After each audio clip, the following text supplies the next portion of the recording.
Okay, good afternoon, everyone. You're very welcome to this afternoon's Irish Studies seminar from Queen's University, Belfast, in the ether. It's great so many of you can join us this afternoon.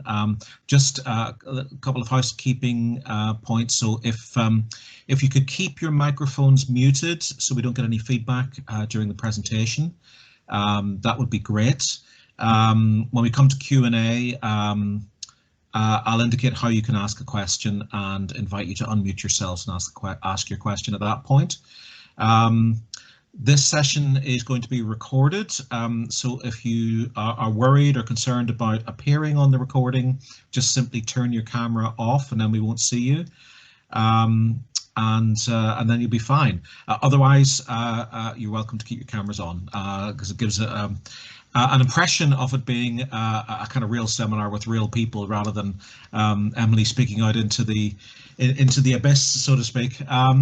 So without further ado, let me introduce this afternoon's speaker, who is Professor Emilie Pine. It's a great privilege for us to have Emily with us this afternoon. She's a professor of modern drama at UCD in Dublin, the author of the bestseller Notes to Self, published by Tramp Press. Emily joined the School of English Drama and Film at UCD in 2008. She's director of the Irish Memory Studies Research Network and editor of the Irish University Review, and recently edited a special issue on moving memory, the dynamics of the past in Irish culture. She's principal investigator of the IRC New Horizons major research project Industrial Memories, a digital witnessing of the 2009 report on the Commission to Inquire into Child Abuse in Ireland, the Ryan Report. She's published widely in the fields of theatre and memory studies, including The Politics of Irish Memory, Performing Remembrance in Contemporary Irish Culture, published by Palgrave Macmillan. And her most recent book is The Memory Marketplace, Witnessing Pain in Contemporary Irish and International Theatre, published by Indiana University Press in 2020. She's a member of the advisory board of the International Memory Studies Association and convener of the Memory Cloud Project. So what Emily is going to speak to us about this afternoon is on the topic, the witness as commodity, the value of testimony in recent Irish culture. It's my great privilege to and pleasure to invite Emily to speak to us now this afternoon. Hi everybody, and thank you so much, Peter, for this invitation to be here. I hadn't quite anticipated how wonderful it would be to see the faces of people I know from parts of the world I don't get to go to in the past year. So this is great, and this is exactly the kind of community that this kind of seminar is set to produce. So thank you very much for inviting me to be part of it, Peter. I have, as always, as speakers always do, right, changed my title very slightly. So we're going to go with performing testimony. See that now because we practiced and it worked in practice. Okay, performing testimony in the memory marketplace. Oh, it disappeared. Okay, here. So to start off, I want to say that my approach to testimonies about the past is inspired by the observation that public performances of painful stories are not simply formed and told and watched and listened to, but are imagined, produced and consumed in a cultural, social and economic sphere that I call the memory marketplace. I argue that we need to consider that stories of painful pasts are not just told but sold, not just received but bought, not just mediated and remediated but commodified. Today I will frame my discussion of some recent performances of testimony in Irish theatre within the context of the memory marketplace, to show how testimony is the result of both material and immaterial labour, and also to highlight the various impacts of the social and cultural capital of both the cultural producer and the testimonial witness. My purpose in unpacking these performances and how they negotiate the marketplace is to consider how theatre might help us think through ways of creating spaces in which people can give testimony without being harmed by the process. So one of my aha moments in thinking about the sometimes harmful relationships between labour, capital and performance came when reading this conversation between the verbatim playwright and performer Anna DeVere Smith and Lanny Guinier, Harvard Law and Civil Rights professor. Smith says, theatre is caught in the same problem of everything else, which is that the market, as you say, is God, or the market is the medium, and the only way almost to move information and ideas is in the market. And Guinier says, right, and the market is not a medium of exchange, although that's the illusion or the hype. The market is actually a medium of domination, a vehicle for some people to control or dominate other people, as opposed to the more conventional image of a marketplace as a bazaar, where you have individual vendors showing their wares. A bazaar is a place where people experience culture and community simultaneously. There's an egalitarianness to the original notion of the marketplace that has been fundamentally destroyed by the excesses of market-driven capitalism with no accountability to democracy or to the people. Smith replies, the problem is that no artist can deal at the bazaar without being a product in the marketplace. We can't long for anything other than that, or our conversation would be unrealistic. Given Guinier and DeVere Smith's assertion here that the market inevitably commodifies artists as products, how do theatre makers who do not want to either dominate or be consumed by the market actually choose to make theatre? And how do those dynamics get worked out when the material for performance is the testimony of vulnerable others? I don't think that the problem of how to be in and also outside the market has yet been solved. But today I will discuss 3 theatre productions from the past decade that have adopted strategies that enable testimony to be heard. In foregrounding process and labour, these are shows which acknowledge the transactional nature of performance, and in so doing that seek to attract and even produce ethically aware consumers. The 3 shows I'll talk about are No Escape from 2010, which was compiled by Mary Raftery from the 2009 Ryan Report on Institutional Abuse. Laundry, which is there to the right of my screen anyway, by Anu Productions, a site-specific performance from 2011, which was made in the absence of an official investigation and report into the amount of laundries. And 3 Home, at the bottom there, a production by the Abbey Theatre released last month in response to the report of the Commission of Inquiry into Mother and Baby Homes, which was published in January. This production was obviously not experienced in the theatre as they're all closed, but rather is available to watch on YouTube. So anybody who wants to see it after this can watch the whole thing on YouTube. I want to note that this paper will focus on theatrical representations of institutional histories and reports, rather than the reports themselves. But having said that, I am totally aware of and interested in the larger context of the reports themselves and the social histories, so I'm really happy to discuss those elements in the Q&A after. As we know, social and mnemonic capital are intimately linked. Recent decades have seen the shifting of both these forms of capital for survivors of institutions in Ireland, as well as for the perpetrators of abuse, so they've shifted in opposite directions. This evolution has been shaped most recently through official investigations and government apologies. However, those interventions only came to pass through the joint influence of culture and public opinion changing, and really the value accorded and capital of survivor testimony in the marketplace. So then, if culture is influential in bringing about official recognition of abuse, how does culture respond after these moments of recognition? In selecting these 3 shows to discuss today, I suggest that one theatrical response has been to move towards documentary and verbatim testimonial theatre. That is, theatre that directly and deliberately derives its material from documentary and interview sources, and that uses this link to reality to deliver impactful and careful testimonial performances. My first play today to focus on is No Escape by Mary Raftery. This is a clear example of how to use documentary sources and translate them into theatre, and it gives us a good template for thinking about how documentary verbatim theatre addresses the marketplace, specifically making visible the labour of testimony and the cycle of production and consumption. Documentary verbatim theatre is not a well-known form of theatre in Ireland. It is not what we usually see when we go to the theatre. In fact, No Escape was the first piece of documentary theatre ever commissioned by the Abbey Theatre, Ireland's national theatre, as you know. Compiled, so we think of documentary theatre often as compiled rather than written, because it's compiled by Mary Raftery, who was a pioneering journalist and broke a lot of the stories to do with institutional abuse. And the play is traditionally documentary in its approach, based on the archival material and published text of the 2009 report of the Commission to Inquire into Child Abuse under Judge Ryan. So I'm going to call this the Ryan Report from now on, which investigated the abuse of children in residential institutions administered by the Catholic Church in Ireland over a 70-year period.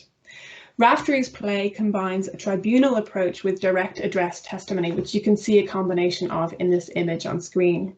Some scenes depict interviews between the Commission's legal team and the religious congregations, which is what's happening there in the centre of the stage in that image, presided over by Judge Ryan, who's played by Lorcan Cranach. She's standing there holding the excerpt from the report. And other actors stand, as you see here, at the very edges of the image, delivering individual abuse survivor testimony face on to the audience, so through direct address. The set for the first production, directed by Roisin McBride, bisected the stage with 2 glass screens onto which Judge Ryan wrote place names, dates and figures. This schoolroom aesthetic, and I think you can see it more clearly here, affirms the didactic approach of the play, with Ryan playing the role of teacher as much as judge. Behind the screens, stacked boxes of files represented the original interviews and research conducted by the Commission, so that the audience saw on stage part of the material history of the abuse and the labour to document it. This didacticism and the weight of history both support the truth claims of the documentary verbatim play. There are various ways in which Raftery uses the docu-verbatim form to prioritise the testimony and truth claims of survivors. One of the most successful strategies is Raftery's alternation of testimony between competing witnesses. So on the one hand, survivor witnesses who allege abuse, and on the other, religious witnesses who claim the abuse allegations are unfounded. And here is one classic example. So apologies for the amount of text. I'm going to read through it briefly. Sean Ryan declares, one witness spoke of arriving at Golden Bridge as a 6-year-old child after her mother had died. She said she used to lie in her bed at night and wished that she didn't wake up in the morning. She said that she would sob her heart out crying for her mother. Witness 2, female. I used to scurry around. I used to try to dodge and weave to get away from the beatings, the abuse. You didn't. You were helpless. Wherever you were a helpless victim. You couldn't get away from them. They used to clatter you. They used to batter you. The names you were called, the stuff you had to go through. The thing was, you were always so alone. There was never anybody there for you. Nobody was there. This is what I find so hard to tell you. You were lumped together and you were one of many, many. The next piece is from Sister O'Donoghue, who's the representative spokesperson for the Sisters of Mercy Religious Order. She says, well, from all of the material that we have examined and all of the people that we have talked to over the past 10 years, we are of the conviction that Golden Bridge was a reasonably efficient and caring school, that the managers and sisters there were committed and worked long and hard in the interests of children, and that it was both committed and dedicated and progressive in very many ways. We believe that having examined some of the certainly serious allegations, we have not been able to find grounds that would convince us that they were part of the reality. This excerpt, which is very typical of how the play works, shows how Raftery consistently gives priority to survivor witnesses. By including lines like, this is what I find so hard to tell you, Raftery engages audience empathy, as well as demonstrating how empathy is a commodity itself produced through labour, a commodity that adds value to the testimony of the witness.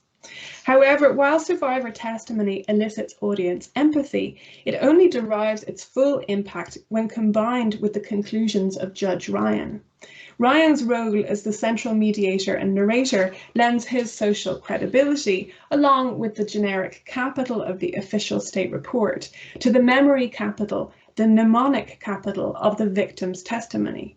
The prestige of the producer, not the witness, gives the witness authority and separates them from the marketplace clamour so that they are no longer a truth competing with others, but the dominant truth.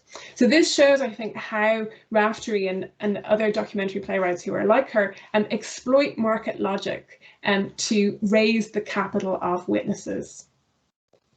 One witness's statement puts the link between disparities in social capital and the occurrence of endemic abuse in stark terms. When discussing how a priest sexually abused her, she says, "I couldn't tell anyone. They were gods. The priest were God. No one would believe you. I was about 11. Witnesses need audiences. This witness's claim that no one would believe her applies not only to the time when the abuse happened, but also to the future years in which she still could not tell anyone. Why does this particularly matter? Each individual's and group's understanding of itself in relation to its past is also formative of its sense of its future self and status. Survivors, as a marginalised memory community, are prevented from having authoritative control over their own past by the refusal of any audience to invest in them. No one would believe you. And this marginalisation continues as the subordinate memory community then also struggles in other social fields, for example, in the accumulation of power or influence. The final statement of No Escape reads, "They all said that couldn't have happened, but they can't say that to 5,000 of us when we all have a similar story to tell." Within this brief statement, the witness acknowledges the decades of labour by survivors to be heard and believed. As this statement attests, survivor witnesses do not constitute new subjects, but constitute newly valued positions, newly valued, that is, by the audience. They were always there, but it is only now that they are being listened to by those who control the market.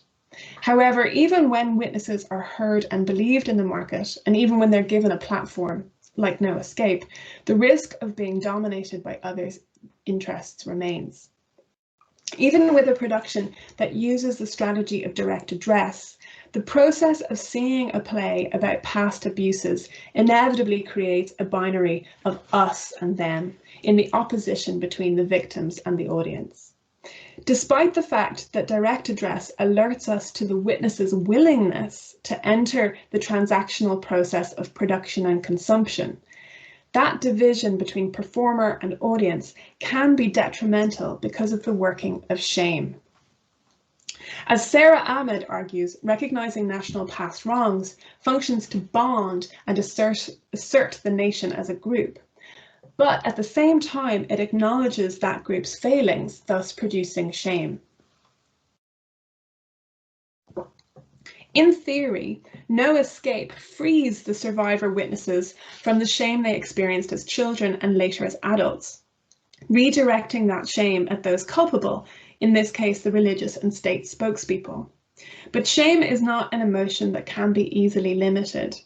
The experience of the spectator may be to share in this shame, following the logic of collective failure. This is tricky though, because though shame may create a sense of shared responsibility, shame, as Ahmed has formulated it, is most likely an emotion that audiences want to divest themselves of. The audience may thus be overwhelmed in seeing a play like No Escape, and though moved, their emotional reaction may lead them to repress or avoid the implications of that emotion. The engagement of an audience's empathy for the survivor may thus counteract market processes and ensure the survivor witness gains in social and cultural capital. However, there remains a risk in this strategy that the audience will be alienated by the excess of emotion produced. This is troubling for those staging the testimony of vulnerable witnesses, because it is only by avoiding alienation that the audience can be led to consider their own role as both consumers and potential future witnesses. So this leads me on to consider whether testimonial plays want to change the behaviours as well as the attitudes of audiences. I suggest that No Escape's purpose in showing how witnessing is produced is not only to create empathetic investment in survivor testimony, but to actually encourage audiences to ask whether spectators themselves can move from being passive consumers to active witnesses. And the question that comes out of that then is, how can theatre makers actually enable audiences to make this transition from passivity to activity? One answer to that question may be to make the audience do more work. By involving audiences actively in the labour and production of meaning, a theatre show may find that elusive way to be in the market and yet not quite of the market. So I want to move to my second show now, Laundry by Anu Productions from 2011.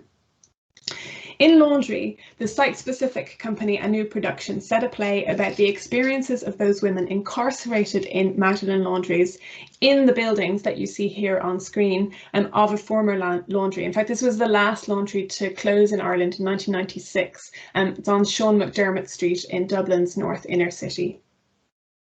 In staging work in an area of the city that is socially deprived and marginalised, both economically and historically, Anu very deliberately intervene in social, theatrical and historical narratives, all of which suggest that this part of the city is a space that people should move through without stopping. But stopping, watching and interacting are exactly what is required by this show, because these are the actions required not only to make theatre happen, but also to make social justice happen. Site-specific work like this thus forces spectators to consider their own performances and how they consume images and stories of social disenfranchisement. During the research and devising processes for Laundry, Anu discussed and in fact interviewed a lot of the local residents and talked about the history of the buildings on Sean Mcdermott Street. Many of those residents, local and neighbours, had had no idea of the very recent history of the convent and Laundry. As director Louise Lowe reports, people had not wanted to know what was behind the walls. And I can understand why, because to understand this history requires a lot of work, both material and immaterial labour. So let me give you an overview of how the show worked. This is its set, as it were. And these are some of the images. So I entered the door of the convent and was channeled into a waiting room where I watched a tall man cradle a crying woman, then leave her there sobbing. I say I watched, but I was closer than that suggests. The actors brushed past me as they moved, and I was on my own in a very, very small room with them. So seeing this show was the first time I had encountered site-specific work where you are a lone spectator with the actor or actors. After the first room, an actor brought me into a larger hallway. She took record cards from an overflowing filing cabinet, and staring directly at me, she recited women's names, asking me to remember them. I was then led into a room where a woman was bathing in one of those old-fashioned standalone baths. The water was cloudy and looked cold. I stood watching as she got out of the water, then she picked up a bandage and started to wrap it around her breasts. She asked me to hold one end to help her wrap herself, and I did help her, complicit in the action. In later scenes, I encountered a woman who held my hand and told me about her husband, a woman who danced with me in a confessional box, and a group of women beating themselves while reciting articles from the UN Convention of Human Rights. In the last convent scene, seen here on the right, I met a woman who asked me to help her escape. She thrust a bundle of sheets at me and I followed her back through the building to the front door and out. There she pushed me into a waiting taxi as she ran off in another direction. The taxi driver asked me if I knew her, and to my shame, I said no. He then drove me around the block, narrating some of the history of the area and the laundry before dropping me at a modern laundrette where I was put to work ironing, which is possibly one of the most surreal parts of the show partly because I really hate ironing. This is where the show ended, in this modern laundrette. As this list of scenes suggests, seeing laundry is a deeply affecting experience. Though I was aware of this history, the production gave me some insight into the bodily experience of the total institution. Attending site-specific theatrical productions allows the audience to attain experience so that the audience member can also say, I was there. What we were there for, however, needs further scrutiny. As spectators who not only see, but touch and talk to the performers, we believe that we are experiencing the real thing. In crossing boundaries of personal space, in evoking a sense of danger, both for the performer and for the spectator, the site-specific performance seems to change the rules. And yet the rules are still the same as ever. The memory performance is, as in any traditional stage-bound play, enacted by actors within a fictional frame, albeit within a real location or based on real interviews, verbatim testimony.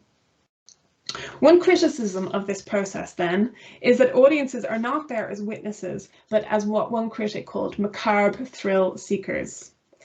In this reading, the temporary contact with violence offers a safe way to feel unsafe. My response to this reading is somewhat ambivalent. Laundry may allow audiences to differentiate themselves from being traditional shopping consumers, but as I know, even if you're asked to do some ironing, you are still a consumer with a ticket. Anu tends to produce work in the Dublin Theatre Festival, so the audience is most likely a highly theatre literate group of people. This audience is paying not only to see a show, but for something different, where the unique selling point is the thrill of accessing the taboo or hidden world of the laundries, and perhaps as a side product of being transformed into witnesses. We may feel the risk or fear of the laundry inmate as we are ordered around in a strange environment. But this suspension of our own social capital within the mise-en-scène is always both knowing and temporary. This raises the question of how to decide whether we're participating in witnessing or in abuse tourism. This is especially the case given that we purchase tickets for this, implying that witness perhaps is just another identity up from purchase in the marketplace. I don't have a definite answer to these criticisms, other than to say that I have experienced quite a lot of site-specific work by now, and I think the answer varies production by production. But in the case of laundry, I think the role of financial investment is more complex precisely because of the market dynamics of the history of these institutions. These institutions served communities who paid to have their dirty sheets washed, but did not want to know the conditions or experiences of those doing the washing. Paying one's way into the laundry in this show is thus an implicit, if unintended, acknowledgement of the financial transaction that was always at play. Moreover, in the labour elicited from the show's attendees, from remembering names to binding a woman's breasts to ironing, laundry involves the audience as prosumers, not just consumers. This term, used by Jen Harvey to describe the participation of audiences in experimental theatre performances, frames laundry's engagement of the audience in the co-creation of the show's mnemonic capital. Without the audience, there will be no show, and so without the consumer or prosumer, there will be no witnessing. Reframing the consumer as an essential part of the process of producing meaning, not product, rejects the idea of the audience as a passive spectator or shopper of performances of abjection. Instead, we see the audience consumer as an essential and active participant in the process. This reading of laundry suggests that it is possible to create more affiliative performances of active witnessing. So perhaps consumption and witnessing are not mutually exclusive. Let's go back into the theatre then, an actual theatre building, I mean, and consider some of these ethical questions of mediation, authority, and consumption. I thought that I would experiment, but I forgot to practice this earlier, Peter. I'm sorry. I thought that I would experiment by showing a clip from the Abbey and from this show, just to give everybody a break from listening to me and a chance to see what I'm actually talking about. So this is 4-minute long clip, and I hope you can see.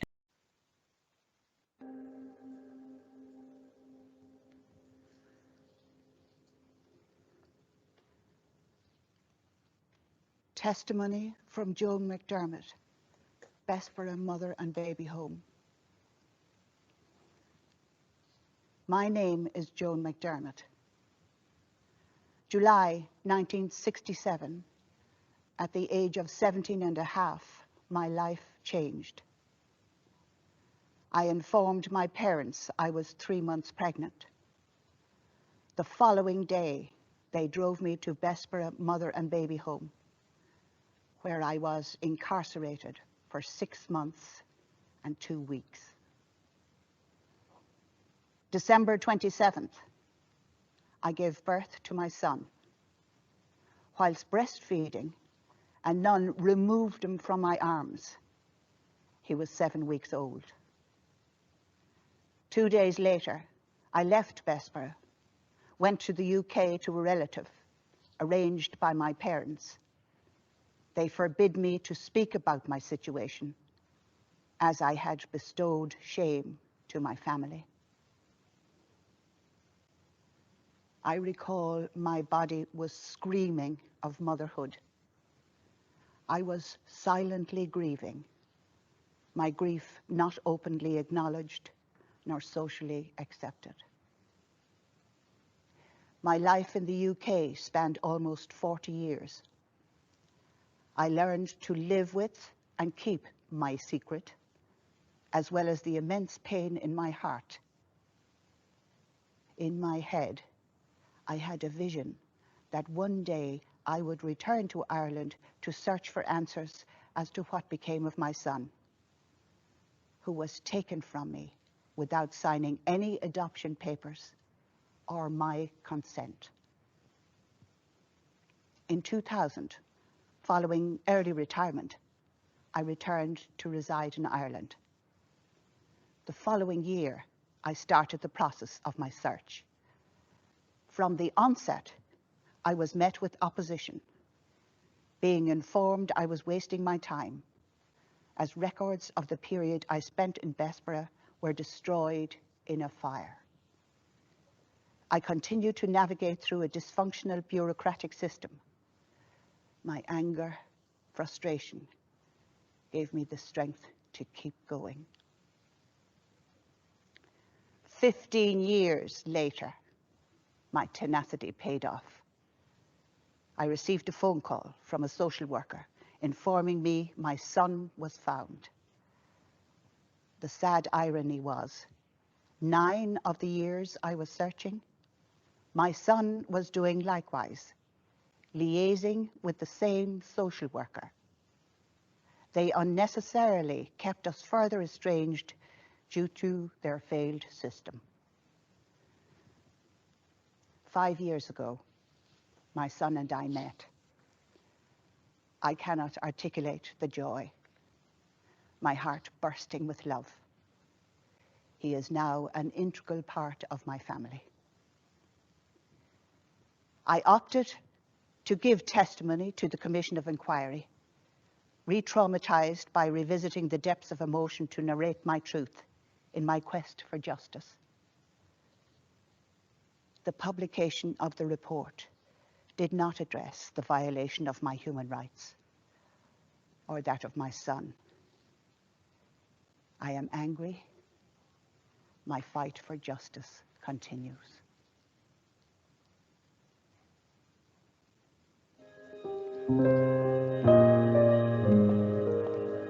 You get a sense of what it looked like, at least.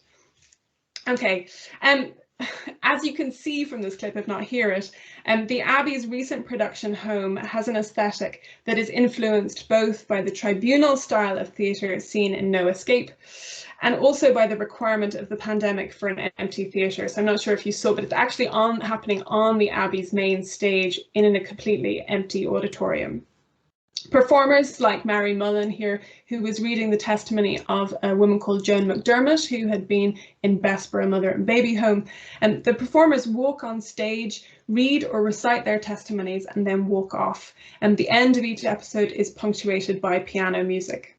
The atmosphere is serious, the performance style is direct address, and the music is somber. In total, the show includes 54 of these direct testimonies, 3 songs by Mary Coughlin, and 5 filmed portraits of witnesses. These are kind of silent when I say filmed portraits, these are silent interludes where the person who has experience of the institution, who is a witness in the play, looks directly at the camera. One criticism of that could be to say that it objectifies that survivor witness, but actually I would argue that these silent filmed portraits free the original witness of the labor of performing their testimony. So they get their own silent space, which I think is important. Perhaps the most moving element of the entire production, and it is harrowing throughout, is the final 10 minutes, where a list of hundreds of names of babies and children who died in QUB and Bessborough homes scrolls across the screen. That it takes 10 minutes for those names to scroll is quite extraordinary. Home is based on an incredible catalogue of witnesses. The play's testimony sources include the 2021 publication of the Commission to Investigate Mother and Baby Homes, but unlike No Escape, which is completely restricted to the 2009 report, this production, this piece of theatre includes a lot more sources. It also includes excerpts from the Clan report on unmarried mothers, Clan project witness statements, the Northern Ireland Mother and Baby Homes and Magdalene Laundries report, as well as testimonies from the QUB Oral History Project at NUI Galway, and testimonies elicited from survivors in response to the publication of the Mother and Baby Home report. Unlike many of the official reports, which are anonymised, the majority of testimonies in Home are from named witnesses. So the first act of the performer is to walk on stage and read the name and kind of location of the testimony. Most of these, as you saw here, are performed by professional actors or public figures. One of the images here shows the testimony being performed by Olivia O'Leary. So women who have been involved in breaking the story of the laundries are also involved, of the Mother and Baby Homes are also involved. Only one person reads her own testimony. So there's one scenario of what we call auto performance. Throughout, the production emphasises the ability of personal testimony to give direct insight into the history of mother and child institutions and the practices of adoption in Ireland. Throughout, this production, like No Escape before it, clearly asserts the veracity of this first-hand witness testimony. The second testimony from Joe Mcdermott, who you didn't hear but I tried to play, who was in Bessborough and who, as you outlines her experience of her son being adopted without her consent, is typical. Mcdermott's experience is consistent with other testimonies from women and one man who assert that their children were taken from them without full or informed consent or warning. A piece of paper was put forward and I was told to sign it, Jackie Foley says. One anonymous father says, my pleas to raise my child were ignored. Witness 26, so that means that this testimony is taken from the Clan report, which was anonymised. I told the solicitor I didn't want to sign, but he just told me to shut up. And there is also testimony from children who say that they know that their parent wanted to keep them but were denied the right. The production thus deliberately counters the tone and conclusions of the official report, part of which is also included in Home. One excerpt is read by the lawyer and senator Ivana Bacik. She reads this excerpt. A number of the testimonies raised concern over the issue of informed consent for adoption. Most commonly, these testimonies featured discussion of the traumatic and highly pressurised circumstances. In a smaller number of cases, testimonies included allegations of irregularities around the signatures on consent forms.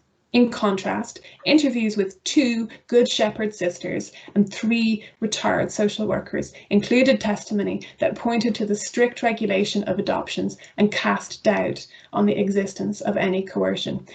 Now, I haven't read the full report yet, but I have read the full section that this comes from on adoption, and this is typical of the tone of the report, where it is constantly weighing witnessed, and when I say first-hand witness testimony from people who have experienced the mother and child institutions versus religious testimony, and it is consistently comes down on the side of the authority of the religious and authorities' testimony. This excerpt, as we see, ascribes trauma and pressure to circumstances rather than to those figures of authority who ran adoption services, which not only contradicts the testimony of those who went through the process, but also the first-hand testimony of one social worker who in Home describes how in the mother and baby homes in Ireland, pressure on mothers to give up their baby for adoption was brought to bear by nuns who used psychological arguments, often at night at feeding time in the nursery. This pressure was subtle and relentless, and always at times when the mothers were at their most vulnerable. As was well publicised in the immediate aftermath of the report's publication, the Commission also asserted there is no evidence that women were forced to enter mother and baby homes by the church or state authorities. This is on the 3rd page of the report. But this is contradicted by multiple testimonies in the Clan report, which was part of the evidence assessed by the Commission. During Home, we hear one witness say, "I tried to run away twice with 2 girls, but they always found us and brought us back. On the second occasion, we were caught by the police and returned." As TD Catherine Connolly stated in the Dáil debate following the Commission report's publication, "To me, it's incomprehensible to draw that conclusion. Either we believe the women or we don't. And yet we have a commission that tells us, no, there is no evidence, and there is no evidence of forced adoptions, when all of the evidence given confirms this. The inconsistencies are nothing short of shocking." As mentioned, some of the testimonies in Home specifically respond to the failures of the report, such as Kathy Reynolds, who had experience of St. Anne's Adoption Society and Bessborough. She says, "I note the lack of emotion, empathy, justice, or fairness expressed in the final report. This does not surprise me. It is yet another attempt to silence the disenfranchised." The process of the Commission should have been to enfranchise those who were victims of the Irish institutional system. There are obviously many factors involved in the report, and my role here, despite my tone, is not to analyse the report itself. But what Home's response to the report shows is the work of theatre makers to intervene in the market with the specific intent of drawing attention to the persistent undervaluing of the survivor witness by the official forces that dominate that market. This theatrical intervention not only criticises the report, but has larger implications for questioning how witnesses are valued by traditional commissions. I suggest that the authors of the report imagine survivors as, at best, some of the beneficiaries of the report, but not as its co-authors. Their testimony is assumed to be given, that is, donated. In contrast, the use of named testimony in Home, so each person has their name read out in advance, the use of named testimony in Home and the prioritisation of individual witnesses asserts both the intellectual copyright and the expert status of institutional survivors. This goes some way to preventing the accrual of social capital only to the institution. In other words, rather than seeing the vulnerable witnesses as a source from which the institution can gain evidence to bolster the institutional brand, careful verbatim performances work to ensure that the capital accrues to the witnesses themselves. This works in contrast to many of the commissions we have seen in Ireland in the past decade. Unlike No Escape and Laundry, which I would frame as plays, Home is unusual in serving a function closer to that of a truth commission. And in fact, recently on Twitter, the Abbey director said, "This is not a play. This should not be read or received or thought of as a play. This is a theatrical response to the report." By focusing on named testimonies, this response and production gives the opportunity to historic and current witnesses to give their own history of mother and child institutions and to refute what one witness in this show calls the whitewashing of trauma in the Commission's report. As audiences did not get to experience Home in the theatre, it's hard to talk about its impact on an audience in a collective sense. But I will say that Home, like the other two plays I've discussed, requires its audience to do a lot of labour. Partly this is because of the post-dramatic form, which excludes plot, narrative and characterization, therefore putting the work of linking and making sense of varied testimonies onto the audience. So a lot of interpretive work is being done. And partly it is due to sheer scale. The number of testimonies that we are being asked to respond to, but also its duration. It is 3 hours long. This is not being made easy for the audience, deliberately so. The physical and psychological demands of witnessing home are immense. And I want to be clear here to say that I obviously know nowhere near as immense as the original witnesses, or in fact the people who are recording them. Anybody who has worked in oral history knows listening is also can also be re-traumatizing. But the labour of the home audience is necessary for a couple of reasons. First, there is very little the audience can actually do.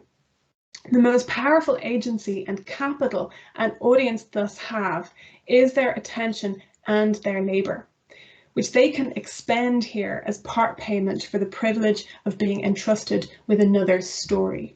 This labour, involving emotional disturbance, emotional openness, physical stillness, all the work of active listening, in turn recognises the material and immaterial labour of the original witness.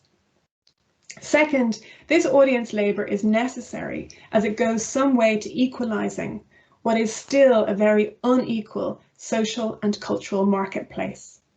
Though first-hand witnesses of institutional abuse now have some mnemonic capital in that they are no longer silenced or disbelieved, this demographic still often struggle in social, economic and educational terms. When a person who does not have experience of being in an institution listens to another person who does have that experience, then I suggest the marketplace comes closer to the idea of the open and egalitarian bazaar referred to by De Vere Smith and Gwynere. In other words, when the audience is prepared to make what scholar Charlotte McIver has termed effort, this investment in the process of testimony makes it less likely that the first-hand witness will be dominated or negatively commodified by the memory marketplace. So some conclusions on these shows and what they do. All three of these shows, in making their edges visible, free themselves from the conventions of fiction. They highlight the emotional, social, physical, and mnemonic labour of testimony. That they cannot escape entirely the fragmentation and appropriation of personal histories is inevitable. Indeed, this process of fragmentation is essential to suggesting the scale of abuse of women and children in Ireland. These productions do run the risk of commodifying the witness, but alongside this, as I hope I have shown, they work to shift the balance of social and cultural capital towards the formerly silenced by reorienting the stigma and shame of institutionalization from the victim to the perpetrators. Perhaps most importantly, these productions eschew packaging the witness as a commodity or product to be easily or unproblematically consumed. Instead, through a range of theatrical strategies, they demand that an audience actively engage with the performance of testimony and take on some of the labour and responsibilities of witnessing past abuses. Thanks a million. Emily, thank you so much for that very powerful and important presentation. I think we've all been asked to think very seriously by your presentation about this subject this afternoon. I'm sure there will be a lot of questions.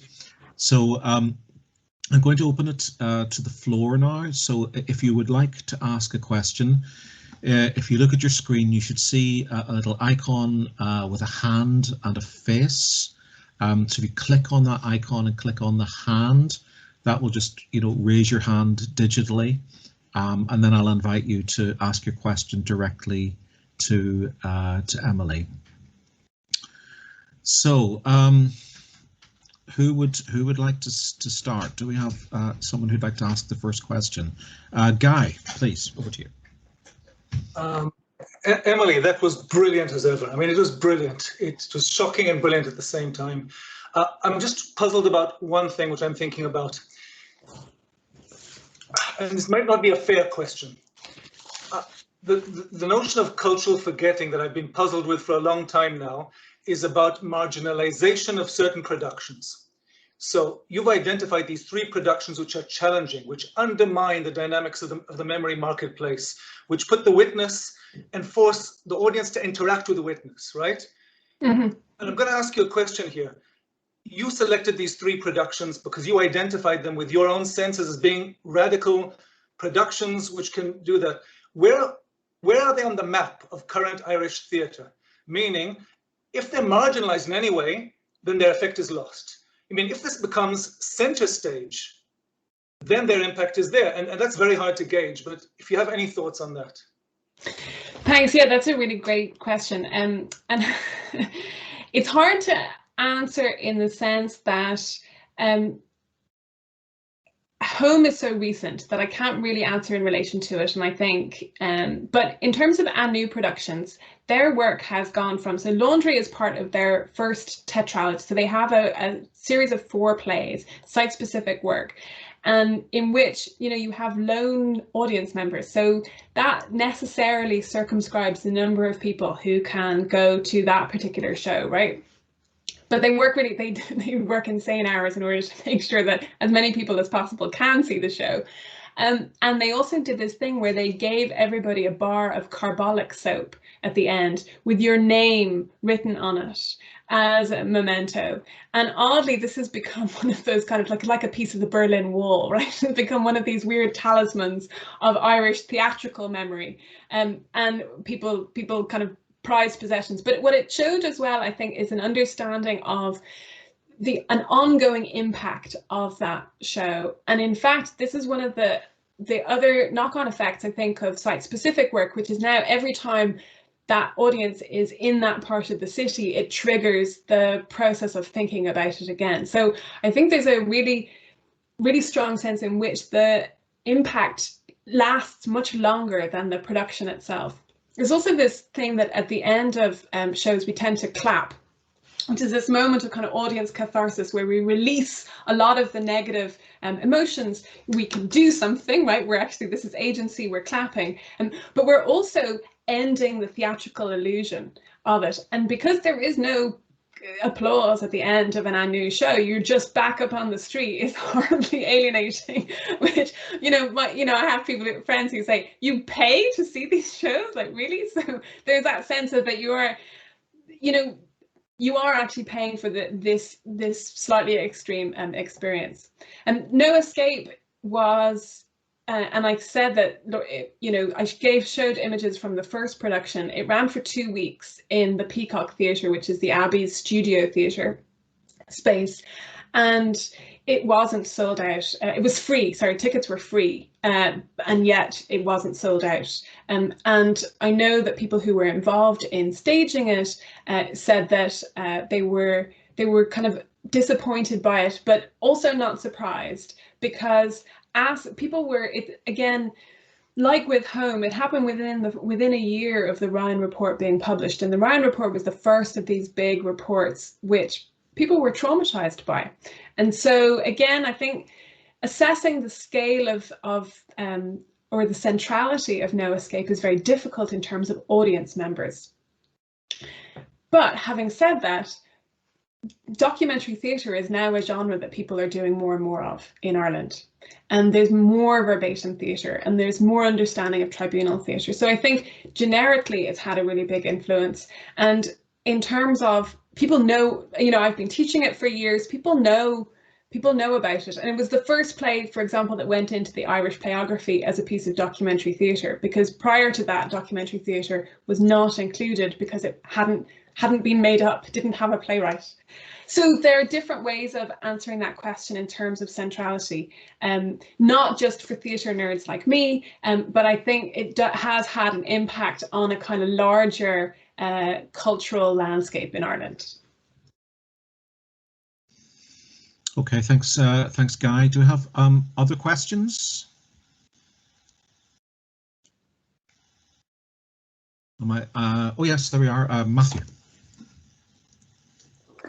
Emily, I just want to echo Guy's praise because this was just absolutely brilliant. And I was really struck by the shift you're attempting to make in some ways, going back to Adam Smith, shifting the ethical burden, as Smith does, onto the performer to be at the right pitch or timbre so that the audience is able to relate to it and thus develop that ethical relationship. Yeah. And I wonder if you could talk a little bit more, you did this a little bit in your first play, but talk a little bit more fully about how these plays function to create to reform that burden, right? To take the burden away from the performers to be at the right emotional intensity, to leave space for the audience to identify with them. Yeah, okay. Yeah, so it's a question about empathy, Matt, am I right? Yeah. So again, I think Laundry functions really strongly through both fear, a weird combination of fear and empathy. And I also think that it's different for different spectators. So I'll come back to that in a second in relation to gender. So Laundry asks you to go into this kind of very taboo and sealed space and to interact in ways that certainly in 2011, 10 years ago, was not the norm in Irish theatre, though it has become much more so. So that's what I mean about the element of fear to it.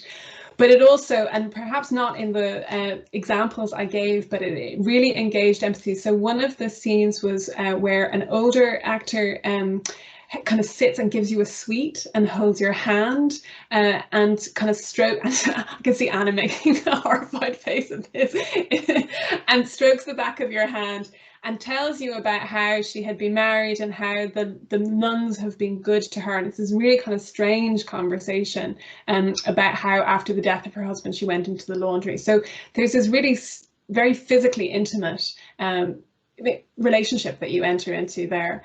In the scene which is set in a confessional box, a Catholic confessional, you go in and there is a woman in a beautiful red dress, and she talks about how she was sent to the laundry by her family, and then she asks you to dance with her, and so you kind of dance together to kind of dancehall music from the 1950s.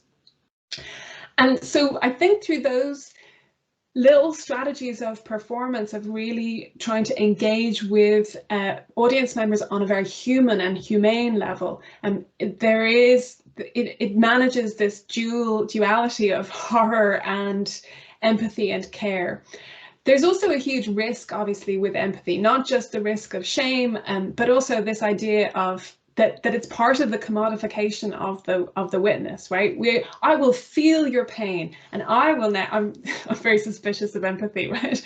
I will feel your pain, and through feeling your pain, I will somehow be transformed, with no understanding of how that might lead on to ethical action to transform the kind of structures of power that created this problem in the first place, or that, for example, are continuing, like in the asylum direct provisions system for refugees to Ireland.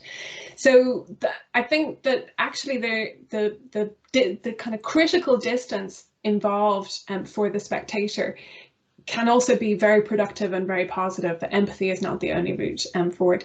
The thing that I wanted to say about different spectators having different experiences is that I know quite a few men who went to the performance of Laundry and were so deeply uncomfortable with the physical dimensions and felt incredibly implicated, and these were not bad negative reviews of the show, but they were very much felt the gender dynamics to be very, very difficult to engage with. Okay, thanks, Matt. Anna is next. You're all still on mute, Anna. Is that better? Great. Yeah. Okay, sorry, this computer doesn't like me very much.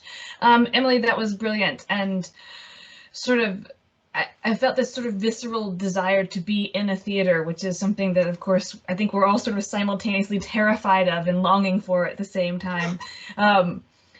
So I want to ask you what also might be a sort of perhaps unfair question, because you're a drama scholar, but you know, quite selfishly, as someone who writes about prose and poetry, I've been thinking about if I've been wondering if you've done any sort of theorizing about how these ethics of witnessing change when you are not in the sort of embodied space of the theater, but in a differently intimate experience of reading, say, fiction or poetry of testimony or witness, which has, you know, for so much of Ireland's 20th century literary history been censored or kept out of people's hands.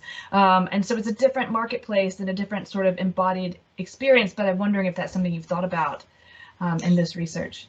It isn't, except in the sense that I think about it in the reverse, Anna, which I think about what it is that theatre does so uniquely, which is that sense of the collective and the communal. I love your word intimate, which I think probably is a dynamic that has a lot to play with in terms of a single reader and the page and the privacy allotted to that, the fact that you can have your own emotional reaction without an audience to that reaction, right? And that you can have perhaps a longer reaction to it. You can revisit it, you can reread it in a way that the ephemerality of theatre, which is so powerful, doesn't allow, at the same time doesn't allow for. So sometimes theatre, I think, creates a larger overall impression, but doesn't allow for a kind of longitudinal response in the same way. I think that for me, the collective is important and the live is important. And I'm really sorry that you couldn't hear it, but particularly because of voice. And so in the last couple of years, so for a really long time, I taught this kind of theatre history, but in the last couple of years, I've actually started to do oral histories myself. And the work of listening is both the most privileged and profound experience of my career. And it's also some of the hardest work I have ever done. But to hear people's voices is transformative. And whether that is the voice of the performer or of the person themselves, is as part of that project, and Peter referred to at the beginning, we had actors record some of the written testimony of survivors, and survivors said that because they didn't want to be recorded themselves. So survivors said that that was very enabling for them and actually felt weirdly, strangely, or unexpectedly more authentic to them than hearing their own voice, like they heard it back to themselves. But that sense, I think, of the voice as being really important in terms of transmitting meaning. I would love to do more work on that. The flip side of that is that as part of that project, we transcribed and printed copies of the stories that people told us. And these are all held in the National Folklore Archive in UCD, that's my university, as I remember. I haven't been there in so long. Held in the National Folklore Commission Archive in UCD, and we gave the transcripts of their own stories, as well, of course, as the audio recordings, to survivors. We told them that they could delete anything that they wanted to delete. This is part of the kind of ethical process of it, and we followed that through, just so you know, permanently deleting parts they didn't want in it.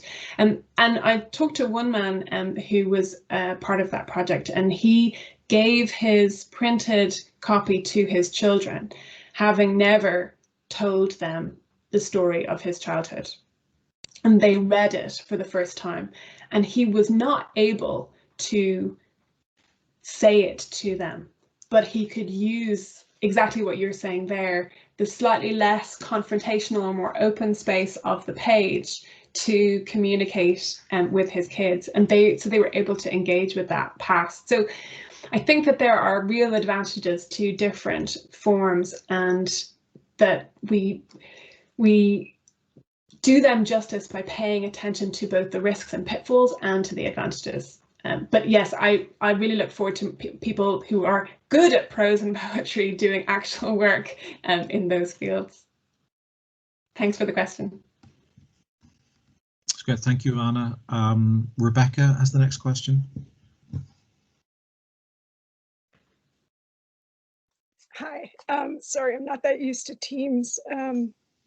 So So the other day, I was talking with one of my friends who lives in Galway, and we were talking about sexuality, and she said, "Oh, well, sure, of course, you know, there was no sex before the Late Late Show," and that joke or that comment that I've heard in some of the other work that I've been doing in Ireland resonated with what I heard you talking about today, in thinking about not just the gender dynamics that you had referred to earlier, but also thinking about sexuality in the context of talking about shame and this sort of collective shame. And so I'm wondering how that might hang together, and whether you can say more about the way in which this work, and then the work of the audience is not just about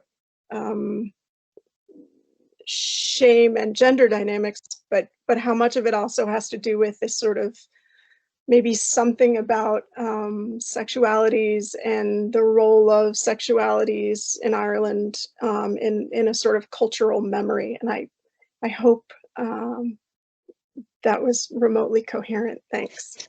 Thanks, Rebecca.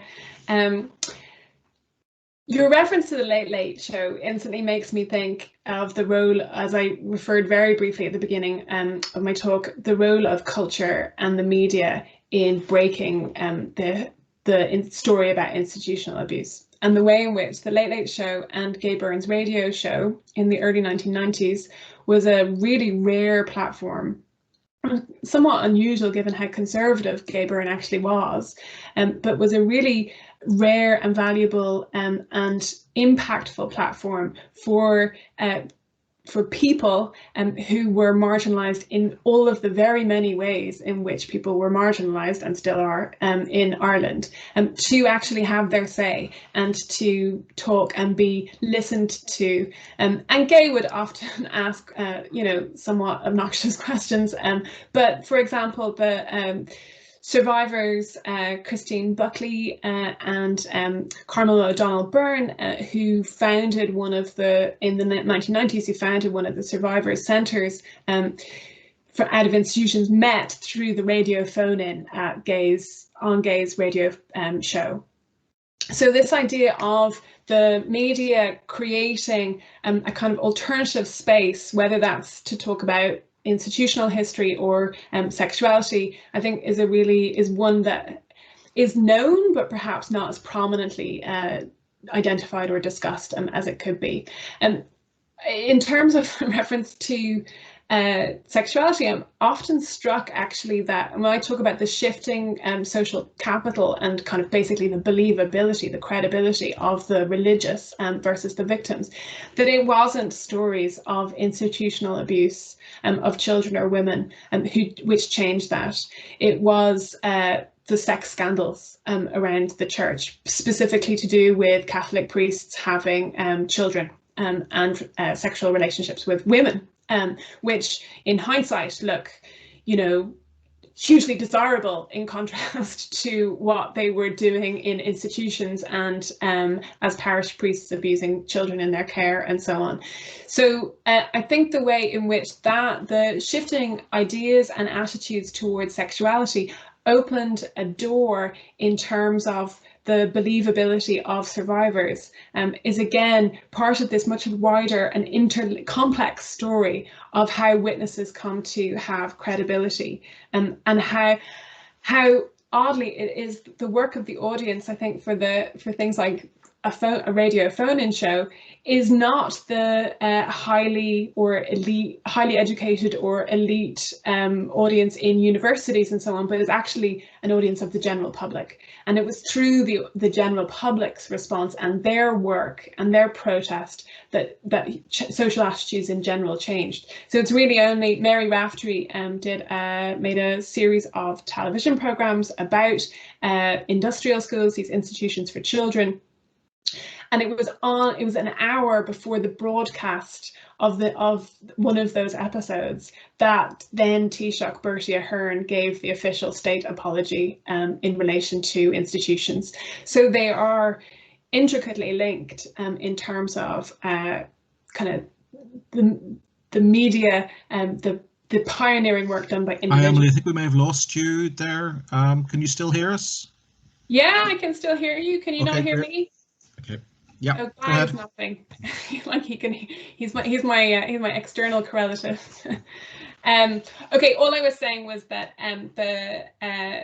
the media is really important as part of this story, and that the audience for television and radio, not as kind of elite as the theatre and university audience, is important in terms of thinking about the labour of the audience and how that changes things. Okay, great. Thanks for your question, Rebecca. Do we have any other questions for Emily? I have something they want to ask. Can I just ask, Emily, I mean, obviously with all of these productions, the survivors have been central to the construction of each of the productions. Is it possible to talk about how survivors have responded as part of audiences themselves to the productions of the theatrical representations that you've been talking about? Yeah, Peter, that's a great question. And in relation to that, I think, again, there's a bigger and more complex story to tell. The first show, No Escape, given that Mary Raftery had been an advocate for so many years for survivors, she was a really trusted person within that community. And so her involvement, like her obviously defining involvement in the project, both meant that it was sensitively done, and that survivors were encouraged to feel that they had a voice or a representative within the process. When you contrast that to how the Commission reports function, it's interesting. So the Commission, the Ryan report, when it was launched in 2009, survivors were excluded from the launch. They were not given, and when they turned up at the hotel where it was being launched, they were not allowed into the room. So they were very deliberately excluded. When No Escape premiered, the first night was completely reserved for survivors who wanted to come, and obviously tickets were free, knowing that many of the people who want to participate in and to attend wouldn't have the kind of economic capacity to be buying, €35, €40 tickets for the theatre. So their involvement, I think, was really important, and they were largely positive around it. This contrasts with other initiatives where I have heard survivors say, this is typical of you academics. You come in and you take our stories and you go off back to your universities and you use our stories, where they feel commodified by some of the memorialization processes, memorialization events, which I have been involved in, and which have very good intentions behind them, but perhaps aren't as survivor-led as they could be. In contrast to these shows, which are all made by people who are not themselves, who do not themselves have direct experience of institutions, I know of two productions which are currently ongoing, so they're not finished, so I can't present them, but I'm really interested to see how they proceed. One is the QUB Oral History Project at NUI Galway, which is devising a play currently, and again, this is completely survivor-led in conjunction with the academics at NUIG. Another is a play written by one of the survivors of Golden Bridge Institution for Children and Girls, and she's in rehearsals with Dublin Youth Theatre, and I think that is really important as as an intervention in the marketplace, right? And for people to use their cultural capital to not talk about, but to enable people to talk for themselves. And that is obviously within kind of guided by best practice. I also think when I talk about commission reports in these cases, I'm talking about traditional commissions, and good work has been done in terms of transitional justice, and those transitional justice methods are very much informed by oral history and cultural methods, whereby again survivors' voices are not brought in from the outside temporarily, but are central to how the commissions operate themselves. So there's different ways in which I think we can assess the impact of these shows in terms of whether they're positive for survivors or not. But the best way is to actually, I think, give space to people who have these experiences and want to speak for themselves. And that was one of the things that I felt about Home in the process of them being named testimonies. That even though in the majority of cases it wasn't a survivor themselves on stage, they were very much asserted as owners of their own testimony, and as a result imagined as the audience of that testimony, and not simply as a tool with which to create the show. Emily, thank you very much for that. We have time for a few other questions. If you're having trouble with the hand icon, please just unmute yourself and speak out. If there's anyone wants to ask a question, hasn't had the opportunity.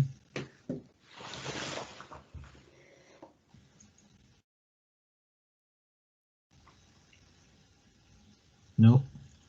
Okay, so I think we may have come to the end of our session. Thank you all very much for participating. I know people have been tuning in from all over the world for this session, but I think all of us owe a real debt to Emily for bringing this very important and difficult subject to our attention, presenting it in such an insightful and sophisticated way. So, well, obviously we're still in most of the jurisdictions that we're in restricted from attending live theatre. We do have the opportunity to unmute ourselves and to give Emily a round of applause to bring today's session to a rather traditional end. So can I ask you all to thank Emily by unmuting and giving her